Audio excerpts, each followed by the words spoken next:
Hello students, welcome to KMPS classes. मुझे ऐसा लग रहा है कि आप लोगों ने वीडियो फर्स्ट और सेकंड देख ली होगी इलेक्ट्रोस्टैटिक्स के लिए। इसमें हमने चार्ज की प्रॉपर्टीज़ की बात की थी और किसी पर्टिकुलर बॉडी को कैसे चार्ज करना है उसके बारे में अपन ने बात की थी। क्वांटाइजेशन के क्वेश्चंस की प्लीज़ प्रैक्टिस ज़रूर कर लीजिएगा क्योंकि वो बहुत इंपॉर्टेंट क्वेश्चंस हैं। इंडक्शन और कंडक्शन के जो रिजल्ट्स हैं वो आपको ध्यान रखने चाहिए। यहाँ पर जो अपन बात करने जा रहे हैं वो है frictional method of charging. Frictional method of charging की अपन बात करें तो बस इतनी सी बोल सकते हैं। अपन ये प्रैक्टिकल घर पे भी कर चुके हैं कि आपने देखा होगा कई बार आपने कॉम को ड्राई हेयर से अगर रब किया तो क्या हुआ, जो कॉम है वो चार्ज हो जाता था। उसको अपन पेपर पीसेस के पास में ले जाते थे तो वो पेपर पीसेस उससे अट्रैक्ट हो जाते थे। तो कुल मिलाकर के यहाँ पर एक मेथड अपन चार्जिंग का और बोल सकते हैं जिसका नाम है फ्रिक्शन मेथड। इसमें सिंपल सी बात तो यही है कि किन्हीं भी दो बॉडीज़ को अगर अपन रब कर देंगे आपस में तो जो एनर्जी रिलीज़ होगी उस एनर्जी से इलेक्ट्रॉन एक बॉडी से दूसरी बॉडी में जा सकते हैं।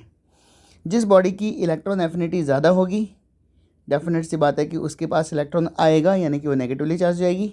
और जिस बॉडी की इलेक्ट्रॉन एफिनिटी कम है वहाँ से इलेक्ट्रॉन चला जाएगा, इसका मतलब वो पॉजिटिवली चार्ज जाएगी।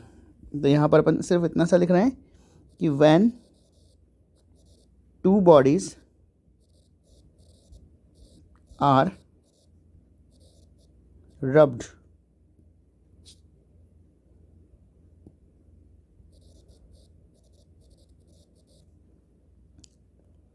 with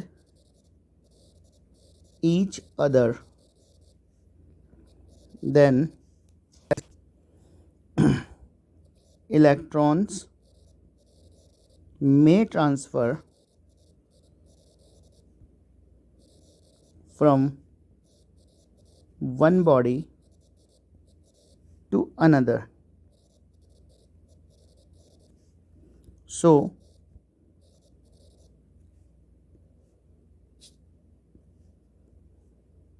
a positive and negative charge pair is created. तो यहाँ पर इस पर्टिकुलर में क्या होगा कि पॉजिटिव और नेगेटिव चार्जेस के पेयर बनेंगे। एक पॉजिटिव चार्ज बॉडी बनेगी तो दूसरी वहाँ पर नेगेटिवली चार्ज बॉडी भी बनेगी। इसी को अपन बोलते हैं फ्रिक्शनल मेथड ऑफ चार्जिंग। इसीलिए कई बार अपन, ये एक कॉमन मेथड है चार्जिंग का, तो इसलिए अपन इलेक्ट्रोस्टैटिक्स को कई बार फ्रिक्शनल इलेक्ट्रिसिटी भी बोल देते हैं। तो यहाँ पर ये चार्ज और उससे रिलेटेड कुछ बेसिक प्रॉपर्टीज़ के बारे में बात अपन कर चुके हैं। अब जो बात अपन करने जा रहे हैं वो है कूलम्ब्स लॉ। लेकिन कूलम्ब्स लॉ पढ़ने से पहले मैं आपको थोड़ा बहुत वेक्टर का रिवीजन ज़रूर से कराऊंगा। वेक्टर के बारे में आप लोगों को बस दो बातें जो हैं ध्यान रखनी है। इसमें पहला है रिजल्टेंट वेक्टर और दूसरा है कंपोनेंट्स। अपन रिजल्टेंट वेक्टर की बात करें तो आप लोगों ने ये पढ़ा हुआ है कि दो वेक्टर्स ए और बी एक दूसरे के रेस्पेक्ट में थीटा एंगल पर हों तो उनका रिजल्टेंट होता है under root of a square plus b square plus 2ab cos theta.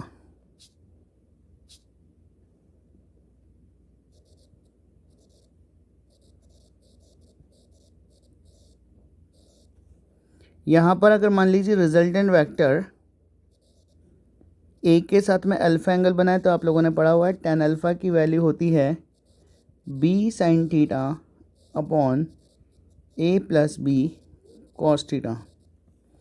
Vector में कोई प्रॉब्लम है तो वेक्टर के जो वीडियो बने हुए हैं उनको प्लीज़ देखिएगा और उनको समझने की कोशिश कीजिएगा। यहाँ पर एक बात आप ध्यान रखिए, इलेक्ट्रोस्टैटिक्स में बहुत ज़्यादा कम आएगी कि अगर मान लीजिए दो वेक्टर्स हैं लेकिन उन दोनों के मैग्नीट्यूड सेम हैं। वेक्टर की डायरेक्शन तो अलग अलग है लेकिन मैग्नीट्यूड सेम है, दोनों के मैग्नीट्यूड ए हैं और यहाँ पर दोनों के बीच में एंगल थीटा है। तो इनका जो रिजल्टेंट वेक्टर होगा आर, उसकी वैल्यू होती है 2a cos theta by 2। R की वैल्यू यहाँ पर आपको देखने को मिलेगी R equal to 2a cos theta by 2। ये जो रिजल्टेंट वेक्टर है वो हर हालत में इन दोनों वेक्टर्स के रेस्पेक्ट में एंगल बाइसेक्टर पर भी होगा, यानी कि ये जो अल्फ़ा एंगल है ये वाला, ये θ/2 के बराबर होगा। ये बात अपने को ध्यान रखनी है।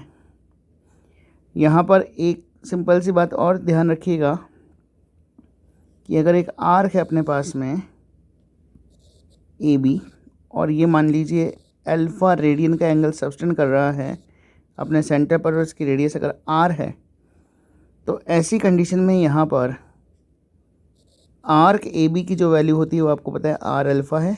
Alpha must be in radian. ये जो अल्फ़ा है ये हर हालत में रेडियन में होना चाहिए। और यहाँ पर एक बात और समझिएगा कि ए को अगर मैं बी से डायरेक्टली ज्वाइन कर दूँ, ए को अगर मैं डायरेक्टली बी से ज्वाइन कर दूँ तो मुझे मिलेगी कोड ए बी, और इस कोड ए बी की वैल्यू होती है 2r sin α/2।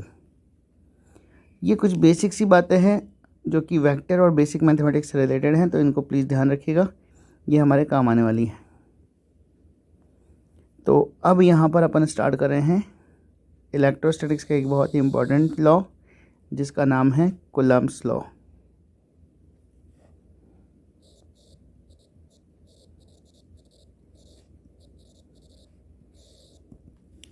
एक्चुअली क्या होता है कि अगर मान लीजिए दो चार्ज बॉडीज़ हैं Q1 और Q2, और ये पॉइंट चार्जेस हैं।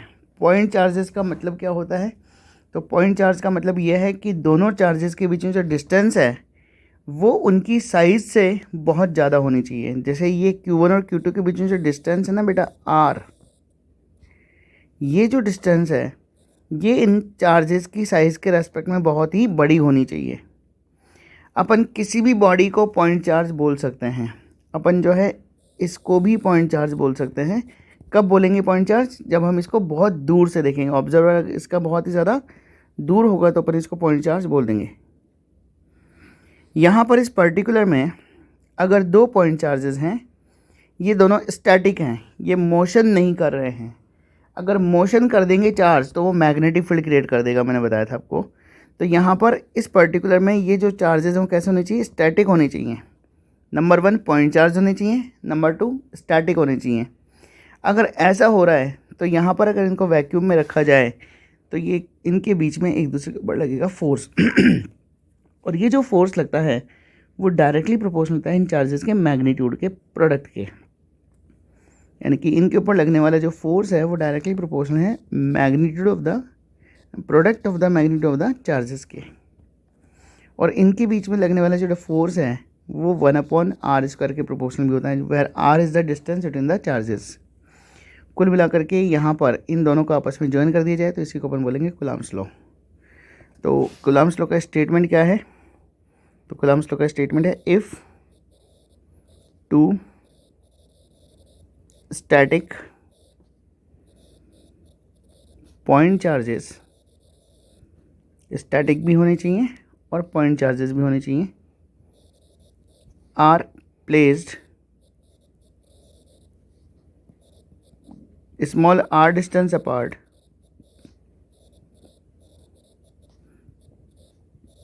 in free space, then electrostatic force between them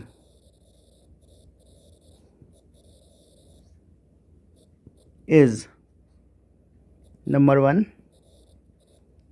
directly proportional to product of magnitude of charges and second point inversely proportional to square of distance between the charges।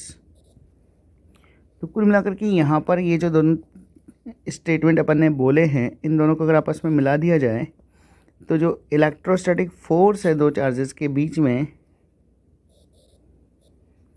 वो proportional हो जाएगा magnitude of product of charges के upon are square के। अब ये बार बार अपन magnitude नहीं लिखेंगे, अब केवल Q1 और Q2 लिखूँगा। अब Q1 और Q2 जब भी मैं लिखूँगा आप समझ जाइएगा कि यहाँ पर अपन मैग्नीट्यूड की बात कर रहे हैं। मैग्नीट्यूड का मतलब यह है कि अगर नेगेटिव चार्ज भी अगर कोई होगा तो उसको आप पॉजिटिव में ही कंसिडर करके आगे बात करेंगे। तो ये प्रोपोर्शनलिटी का साइन अपन अगर हटाएं तो F की वैल्यू इन फ्री स्पेस का मतलब वैक्यूम इक्वल होता है